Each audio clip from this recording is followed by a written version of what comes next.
എനിക്ക് സി ആവണം എന്നുള്ള ചിന്തയില്ല. അവിടെ ആ പോയിന്റില്ലേ, അവിടെയാണ് നമ്മൾ സക്സസ് സ്റ്റാർട്ട് ചെയ്യുന്നത്. വാപ്പ ഒരു 2-3 സെക്കൻഡ് പുള്ളിയൊന്നും സംസാരിച്ചില്ല. ഇല്ലെങ്കിൽ ഒരു അരമണിക്കൂർ, ഒരു സെക്കൻഡ് 5 സെക്കൻഡ് ഒന്നും മിണ്ടിയില്ല, ഞാനൊന്നും മിണ്ടിയില്ല, കേട്ടിട്ടില്ല. കാരണം എൻ്റെ നാട്ടിൽ സി എക്കാരില്ല, ആർക്കും അറിയില്ല, എൻ്റെ ഉമ്മാക്ക് വാപ്പാക്ക് അറിയില്ല, ആർക്കും അറിയില്ല സിയെ കുറിച്ച്. എനിക്കൊരു ലൈഫിലൊരു മൊമെൻ്റ് ഉണ്ട്, കാരണം എനിക്കൊന്നും പറയാൻ പറ്റുന്നില്ല, വാപ്പാക്കൊന്നും മിണ്ടാൻ പറ്റുന്നില്ല. അപ്പോൾ ആ ഒരു സ്റ്റേജ് എന്നെ എക്സൈറ്റ് ചെയ്യിപ്പിച്ചു. അതിൻ്റെ ഏറ്റവും കൂടുതൽ ദൂഷ്യവശം അല്ലേ അനുഭവിച്ചത് എൻ്റെ ഉമ്മയായിരുന്നു. ഈ മാർക്കിന് കൊമേഴ്സേ കിട്ടുള്ളൂ, സയൻസ് തൽക്കാലം തരാൻ പറ്റില്ല, ഇത് പിന്നെ ഒരു ദിവസം ശമ്പളം, ഇതൊക്കെ എന്ത്. എൻ്റെ ഉമ്മ പറഞ്ഞ് ഞാൻ കേട്ടിട്ടുണ്ടായിരുന്നു, ചിലപ്പോൾ ചെക്കൻ തോറ്റുണ്ടാവും. അപ്പൊ ഞാൻ വാപ്പത്ത് ഇങ്ങനെ കൈ പിടിച്ചിട്ട് പോയി, വാപ്പ വേണ്ട, എന്തിനാ എല്ലാത്തിനും ഭയത്തിലൊക്കെ പറയും.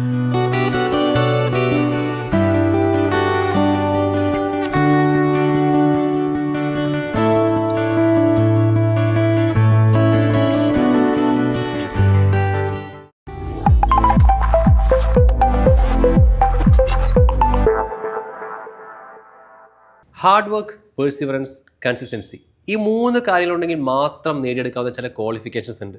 വൺസ് നേടിയെടുത്ത് കഴിഞ്ഞാൽ പേരിൻ്റെ കൂടെ ചില അക്ഷരങ്ങളും ചേർക്കാൻ പറ്റും. പെട്ടെന്ന് പറയുകയാണെങ്കിൽ IAS, ഡോക്ടർ. പക്ഷേ കൊമേഴ്സ് മേഖലയിലേക്ക് വന്നാൽ ആ 2 അക്ഷരം CA എന്നാണ്, chartered accounting. Welcome to coffee conversations with an expert by Triply commerce academy. ഇന്ന് എൻ്റെ കൂടെ ഇരിക്കുന്ന ഒരാൾ ഒബ്വിയസ്ലി ചാർട്ടേഡ് അക്കൗണ്ടൻ്റ് ആണ്. അതിനപ്പുറത്തേക്ക് നമ്മളൊരു ജോലി ചെയ്യുമ്പോഴേ ആ ജോലി വിജയകരമായി ചെയ്യുന്നതിനൊപ്പം തന്നെ ഒരുപാട് പ്രൊഫഷണൽസിനെ, ആ ജോലി ചെയ്യുന്നവരെ ഉണ്ടാക്കിയെടുക്കാനും കൂടെ പറ്റുക എന്ന് പറയുന്നത് ഒരു ചെറിയ കാര്യമല്ല അല്ലേ. അപ്പോൾ എൻ്റെ കൂടെ ഇരിക്കുന്ന ആൾ ഒരു പ്രാക്ടീസിങ് CA ആണ്, ഒപ്പം കേരളത്തിൽ തന്നെ ഇന്ത്യയിലെ തന്നെ വൺ ഓഫ് ദ ബെസ്റ്റ് ഫാക്കൽറ്റീസിൽ ഒരാളാണ്. Let's welcome CA Anwar Abbas sir. Sir welcome. Thank you സാറേ. 2 പാലക്കാട്ടുകാർ നമ്മൾ കണ്ടുമുട്ടുമ്പോൾ സ്വാഭാവികമായിട്ടും പാലക്കാടിനെ കുറിച്ച് പറയുക എന്ന് പറയുന്നത് സ്വാഭാവികമാണല്ലോ. തീർച്ചയായും. അപ്പം ഞാൻ അറിയിക്കുന്നത് ഇങ്ങനെയാണ്, പണ്ട് ഒരു 10ാം ക്ലാസ്സിലൊക്കെ പഠിക്കുന്ന സമയത്തുള്ളൊരു പാലക്കാട് എന്ന് പറയുമ്പോൾ പെട്ടെന്ന് എൻ്റെ സാറ്, പ്രത്യേകിച്ചും ഞാൻ മണ്ണാർക്കാട്, അങ്ങ് കുറച്ച് ദൂരെയാണ്, സാറ് പ്രോപ്പർ പാലക്കാട് എന്നൊക്കെ വേണമെങ്കിൽ പറയാം. അപ്പോൾ ആ സമയത്ത് സാറിൻ്റെ ഒരു 10ാം ക്ലാസ് സമയത്തൊക്കെ അതിന് ശേഷമാണല്ലോ നമ്മളിനി സയൻസ് വേണോ കൊമേഴ്സ് വേണോ എന്നത് തീരുമാനിക്കുന്നത്. അപ്പം അവിടെ തൊട്ടാണ് നമ്മൾ ശരിക്കും ഒരു കരിയറിലെ ഒരു പ്രധാന ഡിസിഷൻ എടുക്കാൻ തുടങ്ങുന്നത്. അപ്പം എങ്ങനെയാണ് ഈ ചാർട്ടേഡ് അക്കൗണ്ടിങ് എന്നുള്ളൊരു ആശയം ആ പാലക്കാട്ടുകാരൻ 10ാം ക്ലാസ്സുകാരൻ പയ്യൻ്റെ മനസ്സിലേക്ക് വരുന്നത്? എൻ്റെ സ്കൂൾ ലൈഫ് പാലക്കാട് കേന്ദ്രീയ വിദ്യാലയയിലായിരുന്നു.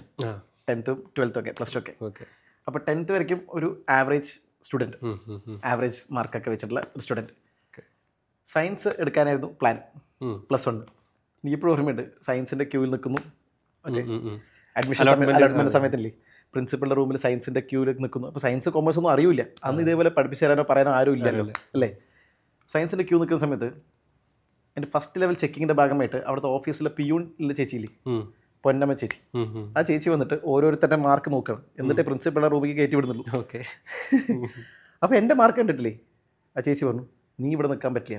അപ്പോൾ ഞാൻ പറഞ്ഞു പിന്നെ എനിക്ക് കൊമേഴ്സേ പറ്റുള്ളൂ, ഈ മാർക്കിന് കൊമേഴ്സേ കിട്ടുള്ളൂ, സയൻസ് തൽക്കാലം തരാൻ പറ്റില്ല. എന്നിട്ട് ആ ചേച്ചി, അപ്പോൾ ഞാൻ പറഞ്ഞു എനിക്ക് സയൻസ് വേണം. എന്തുകൊണ്ടാണെന്ന് വെച്ചാൽ എൻ്റെ എല്ലാ ഫ്രണ്ട്സും സയൻസിലായിരുന്നു. അപ്പോൾ ഞാൻ എന്ത് ചെയ്തു, എനിക്ക് സയൻസ് വേണം പറഞ്ഞു. ചേച്ചി പറഞ്ഞു തരാൻ പറ്റില്ല എന്ന് പറഞ്ഞിട്ട് എനിക്ക് ഇപ്പോഴും ഓർമ്മയുണ്ട്, ആ ചേച്ചി കൈ പിടിച്ചിട്ട് എന്നെ കൊമേഴ്സിൻ്റെ ക്യൂവിൽ പിടിച്ച് നിർത്തി. എന്നിട്ട് എനിക്ക് കൊമേഴ്സിൽ അലോട്ട്മെൻറ്റ് കിട്ടുന്നത്, അഡ്മിഷൻ കിട്ടുന്നത്. ഒരു 10 year അല്ലെങ്കിൽ 11 year as A chartered accountant. ഇന്ന് ഞാനത് ആലോചിക്കുമ്പോൾ പൊന്നമ്മ ചേച്ചി അല്ലേ, ഇപ്പോഴും ഓർമ്മ എന്ന് വെച്ചാൽ ദൈവത്തിൻ്റെ കൈ എന്ന് പറയില്ലേ നമ്മൾ അല്ലേ. സയൻസിൽ നിന്ന് കൊമേഴ്സിലേക്ക് മാറ്റിയ ശേഷം അങ്ങനെ എനിക്ക് സയൻസിന് കൊമേഴ്സിലേ അഡ്മിഷൻ നമ്മൾ കിട്ടുന്നത്. +1 +2 കാലഘട്ടം എനിക്ക് സയൻസിനെ കഴിഞ്ഞ് കൊമേഴ്സില്ലേ, ഞാൻ ഫോർ എക്സാമ്പിൾ കൊമേഴ്സ് നമ്മൾ ഒരുപാട് എക്സൈറ്റ് ചെയ്യിപ്പിച്ചു. കാരണം നമ്മുടെ ഡേ ടു ഡേ ലൈഫിൽ നടക്കുന്ന കാര്യങ്ങളാണല്ലോ കൂടുതൽ പഠിക്കുന്നത്.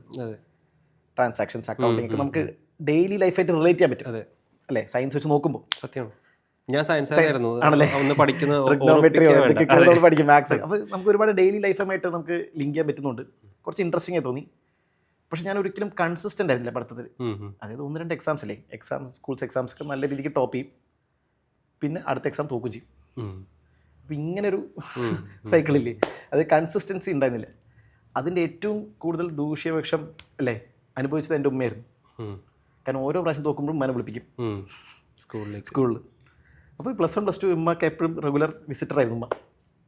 ഉമ്മ വരും, ടീച്ചേഴ്സ് എല്ലാവരും നമ്മളിങ്ങനെ ചീത്തൊക്കെ പറയുമല്ലോ, ഇങ്ങനെ ഓരോ കുറ്റങ്ങളൊക്കെ പറയുമല്ലോ, അതിങ്ങനെ കേട്ടിട്ടില്ലേ. പക്ഷെ അന്നത്തെ ഒരു ഇൻസിഡൻറ്റ് എനിക്ക് ഇപ്പോഴും ഓർമ്മയുള്ളത് വെച്ചാലേ ഷേസേ, അതായത് ഒരു ടീച്ചർ, നമ്മളെല്ലാ ടീച്ചേഴ്സും പറയണത് മോശമാണ്, ശരിയല്ല, പ്രശ്നമാണ്, അങ്ങനെയൊക്കെ പറഞ്ഞു വരുമ്പോഴേക്കും ലാസ്റ്റത്തെ റോയിലൊരു ടീച്ചർ ഇരിക്കേണ്ടത്, ഇംഗ്ലീഷ് ടീച്ചർ. ആ ഇംഗ്ലീഷ് ടീച്ചർ പറഞ്ഞ കാര്യം എനിക്ക് പ്രോബ്ലം, ഞങ്ങൾ തലതാത്തിയിട്ടില്ലേ, എല്ലാവരും മുന്നിൽ ഇങ്ങനെ കേട്ടുകൊണ്ടിരിക്കണം. അപ്പോൾ ഞാനും ഇങ്ങനെ തലതാത്തിയിട്ട് ഇങ്ങനെ കേട്ടുകൊണ്ടിരിക്കുമ്പോൾ ആ ഇംഗ്ലീഷ് ടീച്ചറുടെ ക്യാബിലെത്തിയപ്പില്ലേ, അവർ ഒരുമിച്ചായിരിക്കുന്നത്. ടീച്ചർ പറഞ്ഞ വെച്ചാൽ അൻവറിന് മാർക്ക് ഇത്തിരി കുറവുണ്ട്, പക്ഷെ ആൾ നല്ല ബുദ്ധിയുള്ള ആളാണ്.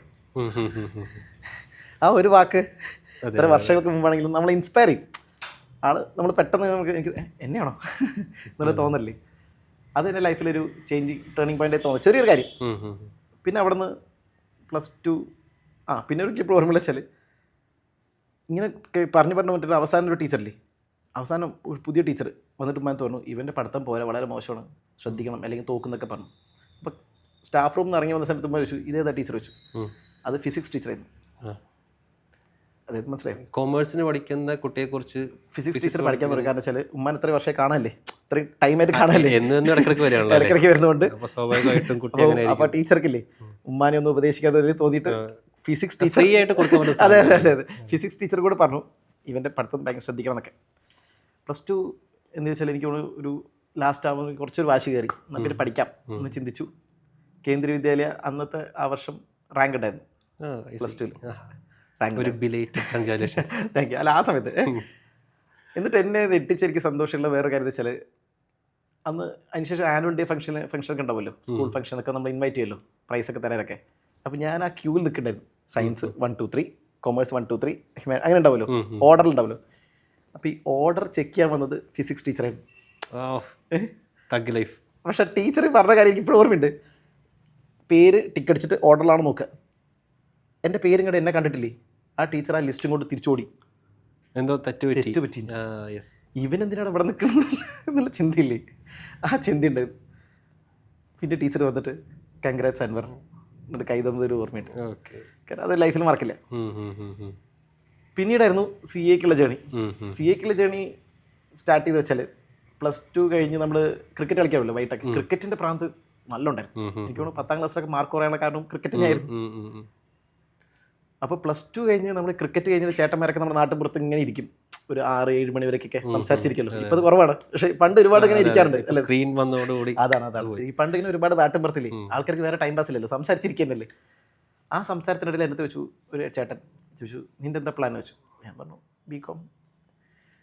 വിക്ടോറിയയിൽ അഡ്മിഷൻ കിട്ടുക എന്നുള്ളത് അന്ന് പാലക്കാട് വിക്ടോറിയയിൽ അഡ്മിഷൻ കിട്ടുക എന്ന് പറയുന്നത് ഏറ്റവും ഒരു പ്രൗഡ് മൂമെൻ്റ് ആണ്. ഞാൻ വിക്ടോറിയനാണ് ആണല്ലേ, വെറുതെ അല്ല. അപ്പോൾ എൻ്റെ മനസ്സിലും വിക്ടോറിയ അല്ലെങ്കിൽ ഡിഗ്രി അങ്ങനത്തെ ഒരു കോഴ്സ് തന്നെയായിരുന്നു നമുക്ക് പ്ലാനില്ല. അപ്പോൾ എൻ്റെ അടുത്ത് പറഞ്ഞു ചേട്ടൻ ഡിഗ്രി കഴിഞ്ഞാൽ അൻവറെ കുറേ വർഷം സ്ട്രഗിൾ ചെയ്യേണ്ടി വരും ഒരു ജോലി കിട്ടാനും സെറ്റിൽ ആവാനും. അപ്പോൾ ഞാൻ പറഞ്ഞു ഓക്കെ, അല്ലാതെ പിന്നെ ഒരു ഓപ്ഷൻ പറഞ്ഞു. അപ്പോൾ ഞാൻ പറഞ്ഞു അതെന്താ CA.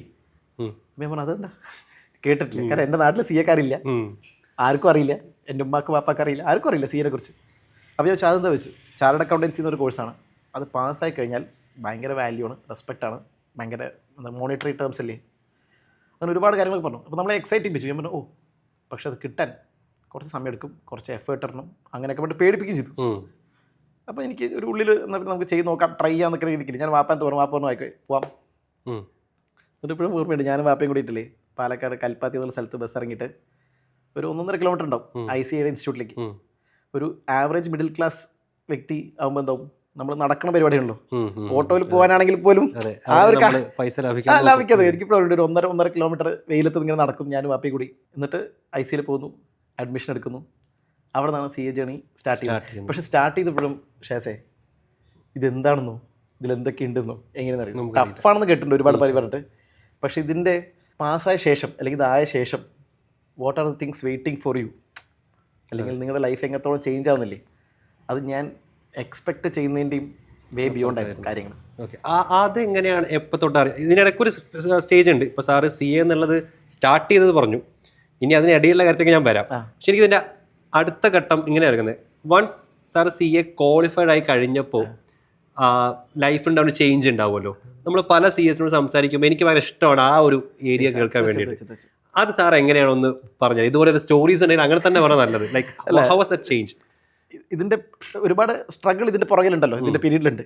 പിന്നെ ഷേസ് ചോദിച്ചത് അവസാനത്തെ തീർച്ചയായും. അപ്പോൾ അതിൽ എനിക്ക് ഇപ്പോഴും ഓർമ്മ വെച്ചാൽ 2013 CA എക്സാം റിസൾട്ട് വെയിറ്റ് ചെയ്തുകൊണ്ടിരിക്കുമ്പോൾ എൻ്റെ റിസൾട്ട് വന്നു.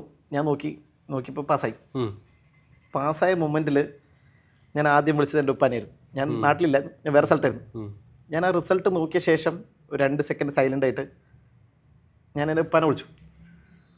വാപ്പാനെ വിളിച്ചിട്ട് ആകെ പറഞ്ഞ 2 ഡയലോഗ് ഇത്രയായിരുന്നു. വാപ്പ ഞാൻ പാസ്സായി പറഞ്ഞു. അന്ന് വാപ്പ ഒരു 2-3 സെക്കൻഡ് പുള്ളിയൊന്നും സംസാരിച്ചില്ല. അല്ലെങ്കിൽ ഒരു അരമണിക്കൂർ, ഒരു സെക്കൻഡ് 5 സെക്കൻഡ് ഒന്നും മിണ്ടിയില്ല, ഞാനൊന്നും മിണ്ടിയില്ല. എനിക്കൊരു ലൈഫിലൊരു മൊമെൻ്റ് ഉണ്ട്. കാരണം എനിക്കൊന്നും പറയാൻ പറ്റുന്നില്ല, വാപ്പാക്കൊന്നും മിണ്ടാൻ പറ്റുന്നില്ല. അപ്പോൾ ആ ഒരു സ്റ്റേജ് എന്നെ എക്സൈറ്റ് ചെയ്യിപ്പിച്ചു. പിന്നെ തിരിച്ച് വീട്ടിൽ വന്ന് വാപ്പ ഇങ്ങനെ കെട്ടിപ്പിടിച്ചൊരു സമയം ഉണ്ടായിരുന്നു, ഹഗ് ചെയ്തൊക്കെ സമയം ഉണ്ടായിരുന്നു. അപ്പോൾ അതൊക്കെ ലൈഫിൽ എപ്പോഴും മറക്കില്ല. പിന്നെ life as A chartered accountant നമ്മൾ ഒരു 11 വർഷം നമ്മുടെ ലൈഫ് നോക്കുകയാണെങ്കിൽ, ഫസ്റ്റ് ഓഫ് ഓൾ ലൈഫിൽ കിട്ടുന്ന ആൾക്കാർക്ക് നമുക്ക് നമ്മുടെ ആൾക്കാർ നമ്മളെ കാണുന്നൊരു രീതി ഉണ്ടല്ലോ. പണ്ട് പാസ്സായിക്കൊണ്ടിരിക്കുക അവിടുത്തെ സ്ട്രഗിളിങ് ഫേസിൽ നമ്മൾ കാണുമ്പോഴും പാസ്സായ ശേഷം ആൾക്കാർക്ക് നമ്മൾ തരുന്ന വാല്യൂ ഉണ്ടല്ലോ, അതിന് ഭയങ്കര വ്യത്യാസമായിരിക്കും. സാർ ഇപ്പം സിമ്പിളായി പറയുകയാണെങ്കിൽ, ഫോർ എക്സാമ്പിൾ ഞാൻ പണ്ട് ഈ CA ഫൈനലൊക്കെ പഠിക്കുമ്പോൾ ഒരുപാട് എഫേർട്ട് ഇടുന്ന ഭാഗമായിട്ട് നമ്മൾ കല്യാണങ്ങൾക്കൊന്നും പോയില്ല, കല്യാണങ്ങൾ അങ്ങനത്തെ ഫംഗ്ഷൻസിനൊന്നും പോയില്ല. കാരണം ഇഷ്ടംപോലെ ഫംഗ്ഷൻ ഉണ്ടാവുമല്ലോ. കാരണം പാലക്കാടും അല്ലെങ്കിൽ നമ്മൾ കൂട്ടുകുടുംബം ഇഷ്ടംപോലെ എല്ലാ മാസവും 2 ഫംഗ്ഷൻ ഉണ്ടാവും. ഞാൻ ഇതൊന്നും പോലും, ഞാൻ ഇരുന്ന് പഠിച്ചോണ്ടിരിക്കും. അപ്പോൾ എൻ്റെ ഫാമിലി സർക്കിളിൽ തന്നെ കുറേ ആൾക്കാർ നമ്മൾ കളിയാക്കിയിട്ടില്ലേ, ഇവൻ വലിയ പഠിപ്പിസ്റ്റ്, ഇവൻ വലിയ കല്യാണത്തിന് വരില്ല, ഇവർ കുടുംബമൊന്നും വേണ്ട, ആരും വേണ്ട എന്നൊരു ചിന്ത എന്തായാലും ഉണ്ടാവും, എല്ലാവർക്കും പറയല്ലോ. പക്ഷെ ഞാൻ അതൊന്നും നമ്മൾ ശ്രദ്ധിച്ചില്ല. അതായത് നമ്മൾ ഫോക്കസ്ഡ് ആയിട്ടിരിക്കുക, ഇതൊക്കെ എന്തെങ്കിലും പറഞ്ഞോട്ടെ എന്നില്ലേ. പക്ഷെ വൺസ് പാസ്സായ ശേഷം ഞാൻ ആദ്യം ചെയ്ത കാര്യം അറിയും, അടുത്ത 1 വീക്ക് അല്ലെങ്കിൽ ഒരു 2 മാസമുള്ള കല്യാണങ്ങൾ ലിസ്റ്റ് എടുത്തു. ഞാനും വാപ്പയും കൂടെ എല്ലാത്തിനും പോയി, മസ്റ്റ് വിസിറ്റ്. അപ്പോൾ ഈ ബന്ധുക്കൾ അവിടെ ഉണ്ടായിരുന്നു, ഈ പറഞ്ഞ ആൾക്കാരൊക്കെ അവിടെ ഉണ്ടായിരുന്നു. അവരൊക്കെ പറഞ്ഞെന്തറിയും, എനിക്കിപ്പോൾ ഓർമ്മയുണ്ട്, എൻ്റെ തോളിൽ കയറ്റിട്ട് പറഞ്ഞു, ഞാൻ അന്നേ പറഞ്ഞില്ലേ ഇവൻ വലിയ ആളാവുന്നു അല്ലേ. അപ്പോൾ അവിടെ മുതൽ ആൾക്കാരുടെ റെസ്പെക്റ്റും വാല്യൂസ് ഇല്ലേ, നിങ്ങൾക്ക് കിട്ടുന്ന റെസ്പെക്റ്റ് ഇല്ലേ, അത് ഒരുപാട് മാറ്റം വന്നു. യെസ് അതാണ്. ഈ സാർ ഇപ്പോൾ സംസാരിച്ചതിനിടയിൽ ഫാദറിൻ്റെ കാര്യം കുറേ തവണ വന്നു. സോ അത് അങ്ങനെ ആ ഉമ്മ ഉപ്പ അവർ നൽകിയിട്ടുള്ള സപ്പോർട്ട് അതിനെക്കുറിച്ചൊന്ന് പറയാം. അത് എനിക്ക് തോന്നുന്നു എല്ലാ സ്റ്റുഡൻറ്റിൻ്റെ ലൈഫിലും ഒരു 4 ഫാക്ടർ എപ്പോഴും റിലവൻ്റ് ആണ്. ഒരു കോഴ്സ് എടുത്ത് പാസ്സാവണൊക്കെ ഒന്ന് ആ സ്റ്റുഡൻറ്റിൻ്റെ സ്വന്തമായിട്ടുള്ള എഫേർട്ട്, 2 പാരൻസിൻ്റെ സപ്പോർട്ട്, പിന്നെ ആ ഇൻസ്റ്റിറ്റ്യൂഷൻ പഠിക്കുന്ന ഇൻസ്റ്റിറ്റ്യൂഷനും പിന്നെ ഫാക്കൽറ്റീസിൻ്റെ ഒക്കെ സപ്പോർട്ട്. ഇതിൽ രണ്ടാമത്തെ കാര്യം ഷാസ് വെച്ചത് പാരൻസിൻ്റെ സപ്പോർട്ട്. അത് 2-3 ഇൻസിഡൻറ്റ്സ് എനിക്കിപ്പോൾ ഓർമ്മയിൽ വെച്ചാൽ, ഒന്ന് CAയുടെ ഇൻ്ററിൻ്റെ റിസൾട്ട് വരാൻ വൈകി. CA ഇൻ്റർ എഴുതുമ്പോൾ റിസൾട്ട് വരുമല്ലോ, രാവിലെ റിസൾട്ട് വരാൻ വൈകി. ICA പബ്ലിഷ് ചെയ്തില്ല, ഉച്ചയായിട്ടും വൈകിട്ടായിട്ടും പബ്ലിഷ് ചെയ്യുന്നില്ല. നമ്മളാണെങ്കിൽ അന്ന് മൊബൈലുള്ള വെച്ചിട്ട് നോക്കിക്കൊണ്ടേയിരിക്കുക, ഓരോ സെക്കൻഡ് നോക്കിയിട്ട്, ഉച്ചത്തെ ഭക്ഷണം കഴിക്കുന്നില്ല, ഒക്കെ നോക്കിക്കൊണ്ടിരിക്കുക, റിസൾട്ട് നോക്കിക്കൊണ്ടിരിക്കുക. അപ്പോൾ വാപ്പയമ്മ അപ്പുറത്തെ റൂമിലുണ്ട്, ഞാൻ ഇപ്പുറത്ത് ഇരുന്നിട്ട് നോക്കിക്കൊണ്ടിരിക്കുക റിസൾട്ട്. അപ്പോൾ എൻ്റെ ഉമ്മാനത്ത് പറഞ്ഞ് ഞാൻ കേട്ടിട്ടുണ്ടായിരുന്നു, ചിലപ്പോൾ ചെക്കൻ തോറ്റുണ്ടാവും, നീ ചൂടൊന്നും ആവണ്ട, ചീത്തൊന്നും പറയണ്ട, ഈ കോഴ്സ് അങ്ങനെയാണ്, കുറച്ച് സമയം എടുക്കും കിട്ടാൻ, നീ അവനെ ബുദ്ധിമുട്ടിക്കൊന്നും വേണ്ട, അടുത്ത അറ്റംപ്റ്റ് പാസ്സായിക്കോളും. എന്നിട്ട് അന്ന് എൻ്റെ ഉപ്പാക്ക് അത് ചിന്തിക്കാൻ പറ്റി. പക്ഷേ ഷായസ് അന്ന് റിസൾട്ട് ഞാൻ നോക്കിയപ്പോൾ ഈവനിങ് ഞാൻ പാസ്സായി. അന്നത്തെ റിസൾട്ട് എനിക്ക് നോക്കിയത് ഓർമ്മയിട്ട്, പാസ്സായ ശേഷം ആ ഫോണൊക്കെ എടുത്ത് എറിഞ്ഞതൊക്കെ ഇല്ലേ, ആ ഇൻസിഡൻ്റൊക്കെ എനിക്ക് നല്ല ഓർമ്മയിട്ട്. പിന്നെ എന്നെ എക്സൈറ്റ് ചെയ്യിപ്പിച്ചൊരു കാര്യം എന്ന് വെച്ചാൽ, ഇപ്പോൾ റെയിൽവേ പോലീസായിരുന്നു പാലക്കാട്. അപ്പം ഞാൻ ഈ ഫൗണ്ടേഷൻ ജോയിൻ ചെയ്ത് മുതൽ ഇടയ്ക്കിടയ്ക്ക് പോലീസ് സ്റ്റേഷനിലേക്ക് പോയല്ലോ, ഫുഡ് കൊടുക്കാൻ പോകും. എൻ്റെ വീട് പാലക്കാട്, ഞാൻ ഫുഡ് കൊടുക്കാൻ വേണ്ടി പോകുമ്പോൾ ഫൗണ്ടേഷൻ ജോയിൻ ചെയ്ത മുതൽ ഉപ്പാക്ക് അവിടുത്തെ SI CA ഒക്കെ ഉണ്ടാവില്ലോ സീനിയേഴ്സിൽ, അവരെ മുന്നിലൊക്കെ പറയാൻ ഉള്ള വ്യക്തിയാണ് ഞാൻ. എൻ്റെ മോനാണ് CA പഠിക്കുകയാണ്. CA ഇതിൻ്റെ പ്രഷർ നമുക്കാണ്, ഞാനന്ന് ഫൗണ്ടേഷനാണ്, പ്രഷർ നമുക്കാണ്. അപ്പം SIയും CA ഒക്കെ ചോദിക്കും, എന്താ പഠിക്കുന്ന മോൻ? ഫൗണ്ടേഷൻ CA, വെരി ഗുഡ്, നല്ല പഠിക്കട്ടോ എന്നൊക്കെ പറയും. അതിനുശേഷം ഇൻ്റർ പാസ് ആയിട്ടില്ലേ, അപ്പം ഞാൻ ചോദിക്കുമ്പോൾ എന്താ ചെയ്ത്? CA ഫൈനലാണ്. അപ്പോഴൊക്കെ വാപ്പ എപ്പോഴും എന്നെപ്പറ്റി ഇങ്ങനെ പറഞ്ഞുകൊണ്ടേയിരിക്കുമല്ലോ.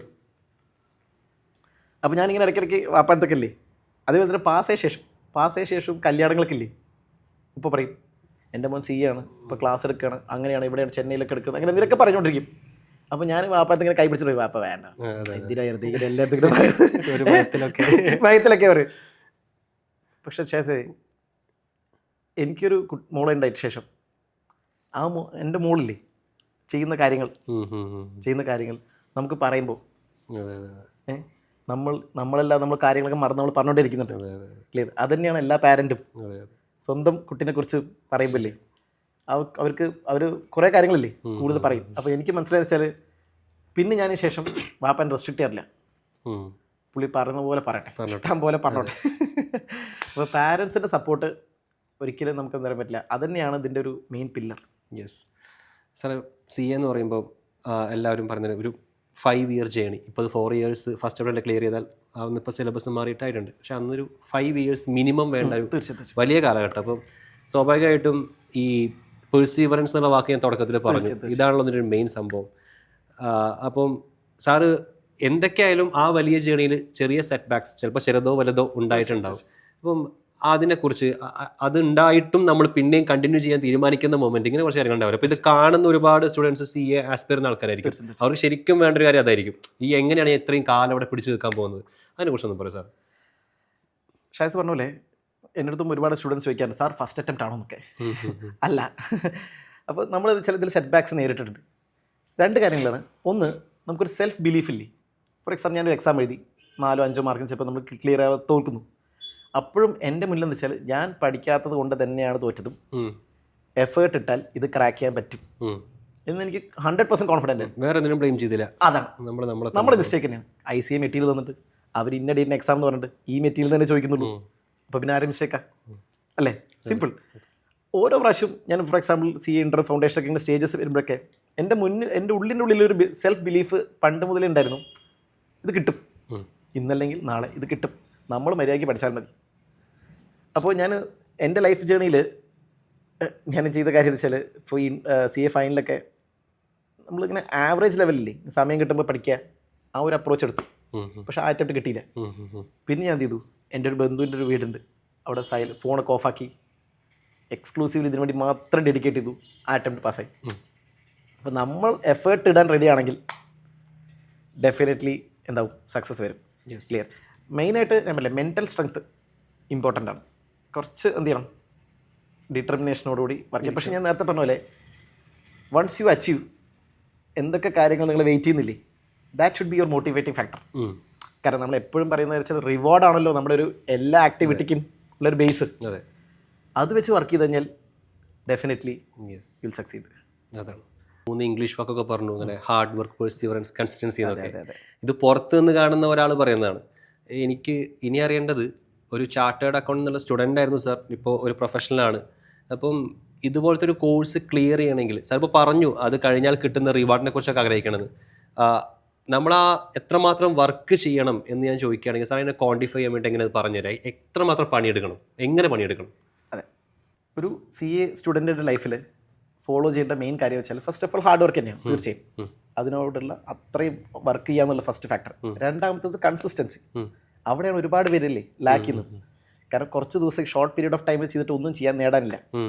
കൺസിസ്റ്റൻസി. പിന്നെ ഞാൻ മനസ്സിലാക്കുന്നത്, ഫോർ എക്സാമ്പിൾ എൻ്റെ ഒരു ലൈഫിൽ ഞാനതിനെ ഒരുപാട് ഇമ്പോർട്ടൻസ് കൊടുക്കുന്നത് വെച്ചാൽ, നമുക്കൊരു അതിയായ ആഗ്രഹമില്ലേ, അതായത് വാശി എന്നൊക്കെ പറയില്ലേ, നേടിയേ പറ്റൂ, വേറെ ഓപ്ഷൻ ഇല്ല, എനിക്ക് CA ആവണം എന്നുള്ള ചിന്തയില്ലേ, അവിടെ ആ പോയിന്റില്ലേ, അവിടെയാണ് നമ്മൾ സക്സസ് സ്റ്റാർട്ട് ചെയ്യുന്നത്. കാരണം ഞാൻ എൻ്റെ ലൈഫിൽ ഞാൻ നേരത്തെ പറഞ്ഞ പോലെ ഈ തോൽവിയൊക്കെ വരുന്ന സമയത്ത് നമ്മൾ കുത്തി നോവിക്കാൻ കുറച്ച് ആൾക്കാരുണ്ടാവുമല്ലോ. അപ്പോൾ അവരൊക്കെ നമ്മൾ വിചാരിക്കുന്ന വെച്ചാൽ ഇവർക്കൊക്കെ ഒരു മറുപടി കൊടുക്കണം, ഇവർക്കൊക്കെ മറുപടി കൊടുക്കണം. എനിക്ക് ലിസ്റ്റിൽ 1, 2, 3 എന്നുള്ള ആൾക്കാരുണ്ട്. അപ്പോൾ നമ്മൾ ആ ഒരു വാശി വർക്ക് ചെയ്യുമ്പോൾ ഷേസേ, നമ്മൾ മെയിനായിട്ടുള്ള നമ്മൾ ബാക്കിലോട്ട് വലിക്കുന്ന എന്താ, മടി, പിന്നെ ഫോക്കസ് ഇല്ലായ്മ, ഇതൊക്കെ മാറും. ഈ മടി എന്നുള്ള സാധനമില്ലേ, എനിക്കിപ്പോഴും ഓർമ്മയുണ്ട്, 6 മണിക്ക് അലാറം വെച്ചിട്ട് 5:45 എണീറ്റത്. 6 മണിക്ക് അലാറം അടിക്കും, 5:45 ഞാൻ എണീക്കും. കാരണം എന്താ വെച്ചാൽ ഈ സമയത്ത് പണിയെടുക്കേണ്ടതാണ്. സാർ ഇപ്പം ക്വാളിഫൈ ആയിക്കഴിഞ്ഞ് ആസ് എ പ്രൊഫഷണൽ ഇപ്പോൾ 11 വർഷം എന്ന് പറയുന്നത് വലിയ കാലയളവാണ്. അപ്പോൾ ഞാനിങ്ങനെ അതൊന്ന് പിക്ക് ചെയ്തെടുക്കാൻ പറ്റുകയാണെങ്കിൽ ഈ 11, അതായത് കഴിഞ്ഞതിന് ശേഷമുള്ള കാര്യം പറഞ്ഞാൽ CA ആയി കഴിഞ്ഞതിന് ശേഷമുള്ള ഈ 11 വർഷത്തിനിടയിൽ ഒരു പെട്ടെന്ന് എപ്പോഴും ഓർത്തിരിക്കുന്ന, പെട്ടെന്ന് ചോദിച്ചാൽ പറയാവുന്ന ഒരു ഭയങ്കര പ്രൗഡായിട്ടുള്ള, ഭയങ്കര സന്തോഷം തോന്നിയിട്ടുള്ള ഒരു മൊമെൻറ്റ് പറയുമ്പോൾ ഏതായിരിക്കും അത്? തീർച്ചയായും അതും എൻ്റെ ഉപ്പാനെ കണക്ട് ചെയ്തിട്ട് തന്നെയാണ്. വേറെ ഒന്നുമില്ല, ഞാൻ റീസെൻ്റ്ലി കാർ മേടിച്ചപ്പില്ലേ, ഈ അടുത്തിട്ട് കാർ മേടിച്ച് വാപ്പാനെ എത്തിയിട്ട് ഡ്രൈവിന് പോകണം വേണ്ടി ചുമ്മാ വാപ്പാനെ കയറ്റി. ഡ്രൈവിന് പോയത് സ്ഥലം നമ്മുടെ CA ഇൻസ്റ്റിറ്റ്യൂട്ടില്ലേ, CA ഇൻസ്റ്റിറ്റ്യൂട്ടിന് മുന്നിൽ പാർക്ക് ചെയ്തിട്ട് കുറച്ചേ നിർത്തിയിട്ടു. എന്നിട്ട് അന്ന് നടന്നു വന്ന ആ വഴിയില്ലേ, അതെനിക്ക് ഭയങ്കര അധികം ഒരു എന്താ പറയുക നൊസ്റ്റാൾജി എന്ന് എന്താ പറയാം. കാരണം അന്ന് ഞങ്ങൾ നടന്നു വന്ന് ഈ കോഴ്സിലൂടെ നമുക്ക് എന്ത് ചെയ്യാൻ പറ്റി, ഫിനാൻഷ്യലി ഇൻഡിപെൻഡൻ്റ് ആകാൻ പറ്റി, കാര്യങ്ങളൊക്കെ ചെയ്ത ശേഷം പിന്നെ ആ ഇൻസ്റ്റിറ്റ്യൂട്ടിന് മുന്നിൽ ഞാൻ ചുമ്മാ നല്ല മഴയൊക്കെ അല്ലേ, ഞാൻ ചുമ്മാ ഒരു അരമണിക്കൂർ 10-15 മിനിറ്റ് അവിടെ വെറുതെ ഇട്ടു. വാപ്പ വെച്ച് ഇവിടെ എന്തിനാ നിർത്തി വെച്ചു. ഞാൻ പറഞ്ഞു ഇത് പണ്ട് വാപ്പ നമുക്ക് ഓർമ്മയില്ല സ്ഥലമല്ലേ, ഓർമ്മയില്ല വെച്ചു. വാപ്പ ആ സ്ഥലം വെച്ചലേ പറഞ്ഞു. അതെന്തോ ഒരു മൊമെൻ്റ് എനിക്ക് തോന്നിയത്. പിന്നെ ഈ അടുത്തായിട്ട് നമ്മളൊരു ഷോപ്പിങ്ങിന് വന്ന സമയത്ത് നമ്മൾ ഡ്രസ്സ് എടുക്കാൻ അങ്ങനത്തെ കാര്യങ്ങളൊക്കെ ലുലുവിനെന്ത് വന്നതാണ്. അപ്പോൾ ഞാനും ഫാദർ ഉമ്മയും ബാപ്പയുണ്ട്. അപ്പോൾ അങ്ങനെ ഡ്രസ്സൊക്കെ എടുത്ത ശേഷം എല്ലാവരും കുറച്ച് ഡ്രസ്സൊക്കെ എടുത്തു.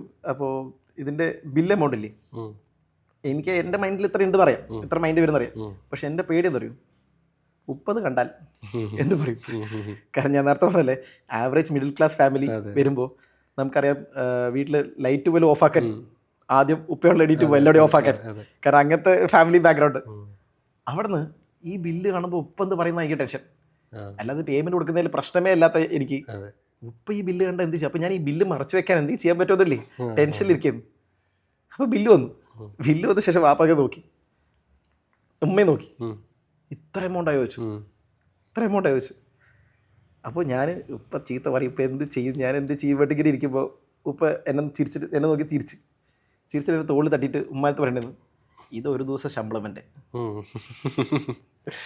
ഓക്കെ, ഇത് പിന്നെ ഒരു ദിവസം ശമ്പളം, ഇതൊക്കെ എന്ത് ഇങ്ങനെ കാണിച്ചു. അന്ന് that day I felt that I have conquered this world. കാരണം ഞാൻ പറയട്ടെ, ലൈഫിൽ പാരൻസിനെ പ്രൗഡാക്കാൻ പറ്റിയാൽ ഉള്ളൊരു മൊമെൻറ്റ് അത് നമ്മളെപ്പോഴും ചെറിയ. അന്ന് ജപ്തിക്ക് വന്ന ആ ഓഫീസറിലെ ഇന്നും ക്യാഷ്യറായിട്ട് അവിടെ ഉണ്ട്. ഇത്രയും ഡിസ്ട്രാക്ഷൻ ഫസ്റ്റ് അറ്റംപ്റ്റ് നിങ്ങൾ പാസ് ആവണമെങ്കിൽ നിങ്ങൾ വേറെ ലെവലാണ്. ഇതാണെന്നില്ലേ എൻ്റെ സ്ട്രോങ് ഏരിയ ഇതാണെന്ന് എനിക്ക് മനസ്സിലായപ്പോൾ ഞാൻ അതിൻ്റെ പുറകില്ലേ കുറേ ഓടി.